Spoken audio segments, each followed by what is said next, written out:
Bamemba b'ekitongole kya Lake Victoria Region Local Authorities Corporation batayira Mbarara barukwenda koreka abantu ng'omujera gwa Rwizi gwine omugasho.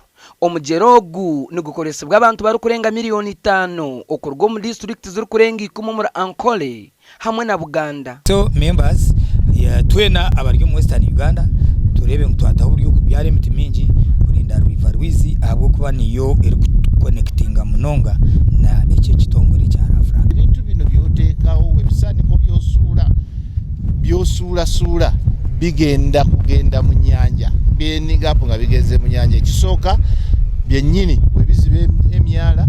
Chairman wa Lake Victoria Region Local Authorities Corporation omu Uganda najarangu government inofutama amani okuhiga abantu okuyinda ebyobahangwa. So ndowooza kino kiberefe na government yeveeyo erekera okulowoleza buli kiseera lwerowooza project ogiteekawo n'egirowooza nti erina kubeera mu ntobazi. Our AGA will be tomorrow, and I also want to inform you that after the sporting activities today evening, we'll be having the mayor's dinner.